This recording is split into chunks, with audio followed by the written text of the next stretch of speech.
Vamos lá, então, meninos. Hoje vamos, então, dar continuidade ao nosso estudo da zoologia dos invertebrados, onde nós paramos até então nas nossas últimas aulas, que foi uma videoaula que foi sobre os nematóides, né, e as verminoses causadas pelos nematóides.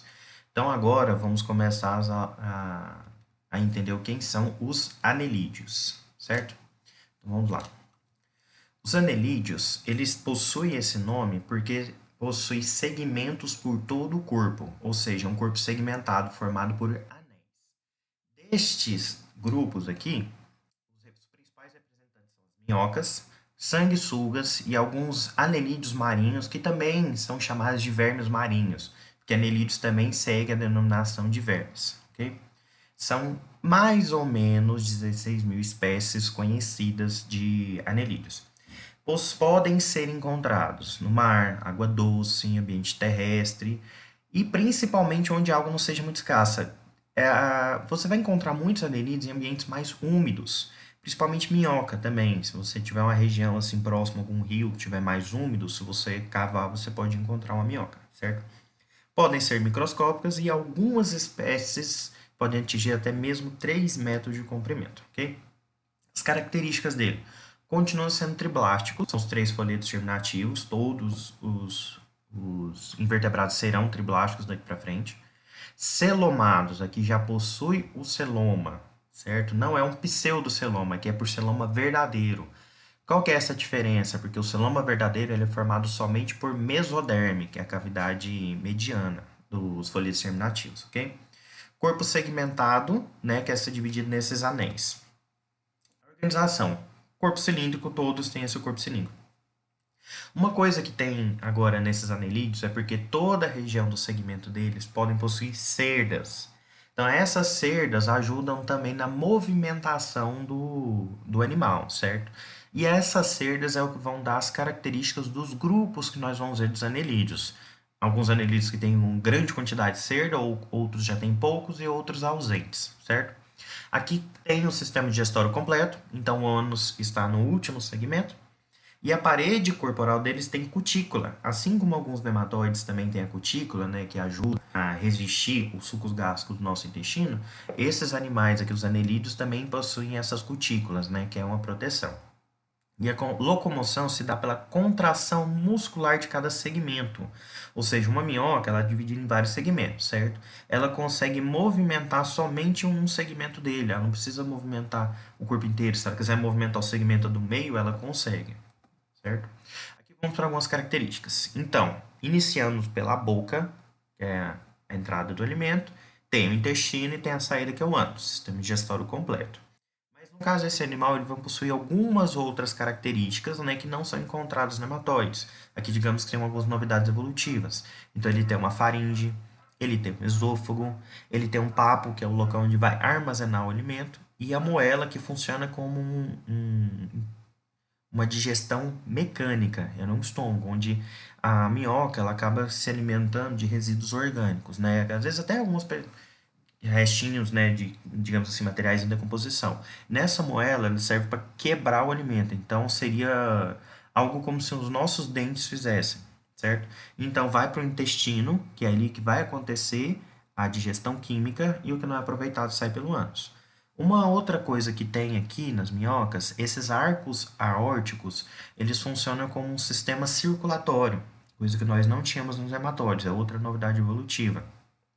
O sangue ele passa por dentro das veias, então ele quer dizer que ele é um sistema circulatório fechado que vai passar dentro das veias e tem esses arcos aóticos, certo? Que alguns funcionam bombeando o sangue como se fosse um coração. E possuem ainda os gânglios cerebrais, certo? Que levam e buscam impulsos por todo o corpo do animal. Então lá. Sistema digestório completo, possui boca, intestino e ânus. Daqui para frente, todos os animais têm um sistema digestório completo. Sistema circulatório fechado, igual eu falei, o sangue circula no interior dos vasos. Possui um sistema excretor formado por netanefrídeos, que é onde vai eliminar os resíduos. Sistema respiratório, aqui, vamos lá. As minhocas, elas apresentam a respiração cutânea, certo? Os animais que já estão no mar, que já estão em água doce, eles vão possuir uma respiração por brânquias, principalmente as poliquetas, né, que nós chamamos de anelídeos marinhos, então eles vão respirar por brânquias. E o sistema nervoso, então, igual eu já havia falado, formado por vários gânglios. Então aqui nós temos duas características, os que são os clitelados, que vêm de oligoquetirudíneos, e os poliquetos. Vamos lá, vamos cada um. Os poliquetos, poli vem de muitos. Esqueto seria de cerda, então são os animais que possuem grande quantidade de cerda. Esses animais são encontrados no mar, são animais marinhos, certo? Essas cerdas elas usam para se locomoção e possuem algumas espécies que são sésseis, que elas não se locomovem, certo?